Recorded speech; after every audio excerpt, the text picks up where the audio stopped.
Sojin saman Najeriya sun kashe 'yan ta'adda masu ikirarin jihadi 15 a wasu hararen da suka kai maɓoyansu a kewayen dajin Sambisa a jihar Borno da ke arewa maso gabashin ƙasar, kamar yadda kakakin rundunar Air Commodore Ehimen Ojodame ya bayyana a yau Alhamis. Ojodame ya ce a jiya Laraba mayakan sojin saman Najeriya suka kai harin da zummar kawar da kwamandojin 'yan ta'addan biyo bayan bayanan sirrin da suka samu.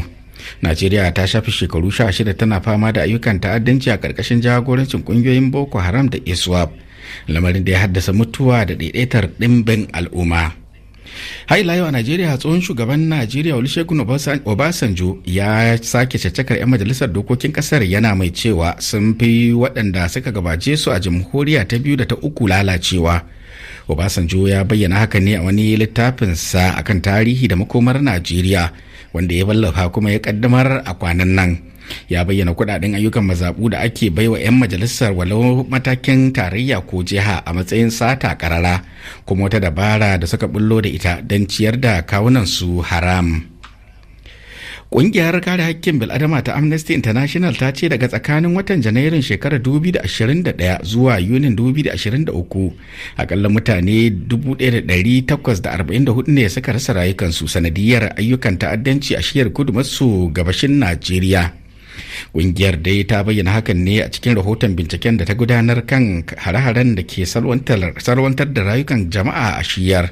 Ga dai karin bayani da shugaban ƙungiyar ta Amnesty International a Najeriya, Malam Isa Sunusi, ya yi mana bayan gabatar da rahoton a jihar Lagos. To abin da ya kama Lagos shine irin ta'annati da tabargaza da ake yi a kudu maso gabashin Najeriya, wato jihohin 'yan kabilar Igbo. Jihohin nan guda 5 wato Anambra da Abia da Ebonyi da Imo.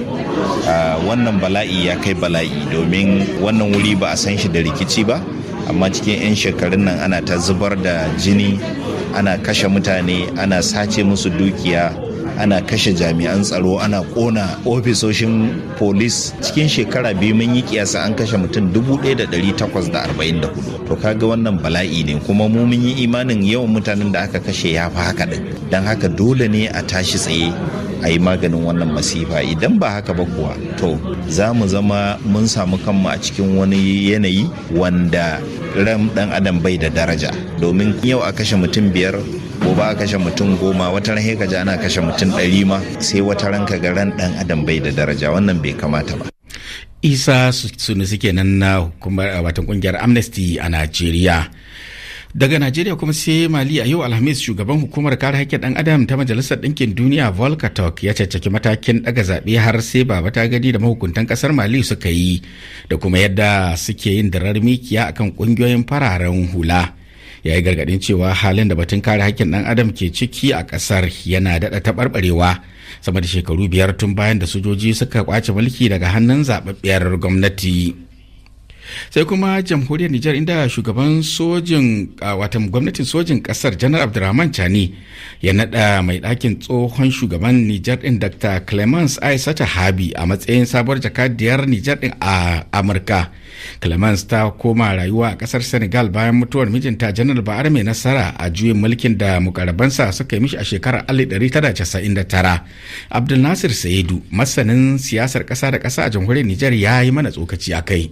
Duk ɗan Nijar, mace ko namiji, wanda ke da ilimi, wanda ke da kima, wanda ke da basira, wanda ya zama to ɗan ƙasa nagari, wanda ke iya rike mukami na ko ina ne, ba mu da shakkun a bada wannan abun. Iyaka dai a sa ido, in mutum ya ce zai hita hanya a maido shi suke ga hanya, ko kuwa a ɗauki matakin keɓe shi na azauna wanda ke da kwai. Tana da sani, tana da kima, tana da basira wadda za ta bada damar ta rike wannan matsayin ko a'a. Mu muna cikin wanda ke iya cewa tana iya rike wannan abun. To menene matsalar da za a zaton dan an naɗa ta a yi dibin ana so a karya a juyo akala ko a hana ruwa gudu cikin shari'a, wadda kuma hanya ce ta daban wadda ba ta da alaka ko kaɗan da wannan matsayi da ke da kwai. Tunda shi wanga ya zamanto nauyi ne aka zamanta inda za ta je ta yi aiki da matsayin sunan Nijar, wanga kuma takardu na shari'a marigayi hanya ce ta daban. Abdulnasir Sa'idu kenan masanin siyasar ƙasa da ƙasa a jamhuriyar Nijar. Sai kuma Togo, inda hukumar lafiya ta duniya a wani rahoto da ta fitar ta bayyana ƙasar a matsayin ƙasa ta 22 a Afirka da ta bullo da rigakafin cutar zazzabin sauro da aka yi wa lakabi da R21, ta kuma zama ta farko da ta aiwatar da shi a duk faɗin ƙasar. A cewar hukumar, wannan ya zo daidai da tsarin da hukumomin ƙasar ke da shi na kare lafiyar jama'a musamman ma yara a yaƙi da cutar zazzabin cizon sauro a Afirka. Adija Amani, likita kuma shugabar sabon tsarin rigakafin da cutar zazzabin cizon sauro a ofishin yanki na Afirka, ta yi ƙarin bayani.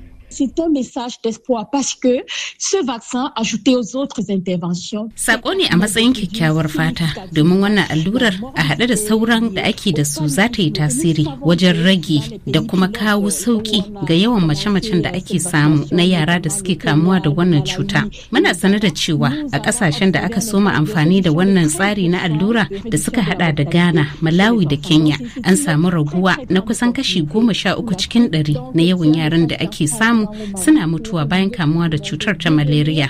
Sako na ƙara musu ƙwarin gwiwa don ganin sun karɓi wannan allurai su 4. Jama'a su fito su karɓi wannan allura su 4. Wannan na daga cikin barazanar da muke fuskanta, ganin cewa wasu bayan karɓar allurar sau ɗaya suke kaucewa. Hakan bai dace ba. Su mutunta wannan yarjejeniya bayan karɓar alluran su 4, hakan tamkar kariya ce ga yara daga wannan cutar. 4 doses de vaccin, les enfants soient protégés comme il se doit. Fassaran kalaman Adija Amani kenan. Wani sabon rahoto ya nuna yadda ayyukan wanzar da zaman lafiya na Majalisar Ɗinkin Duniya musamman ma a nahiyar Afirka ke fuskantar barazana sakamakon matakin Amurka na dakatar da duk wani tallafi a wannan fanni. Rukayya Abba Kabara na dauke da cigaban labarin. Ƙasashen da za su fi shiga tashin hankali idan har aka dakatar da aikin wanzar da zaman lafiya na Majalisar Ɗinkin Duniyar saboda rashin kuɗi sun haɗar da Sudan ta Kudu da Jamhuriyar Dimokuraɗiyyar Congo. Da yake jawabi, mai magana da yawun kwamitin wanzar da zaman lafiya na Majalisar Ɗinkin Duniyar ya ce halin da ake ciki ƙasashen duniya musamman a Afirka suna cikin haɗari matuƙa idan har matakin na Amurka ya tabbata. A cewarsa babu wata hanya da wannan aiki zai yiwu idan har babu isassun kuɗaɗe, don haka dole al'umma su kasance cikin halin rashin tabbas. A makon da ya gabata ne shugaban ƙasar Amurka Donald Trump ya dakatar da bayar da duk wani tallafi na wanzar da zaman lafiya da yawansu ya kai $4.9 biliyan, matakin da tuni majalisar ƙasar ta amince da shi. A yanzu haka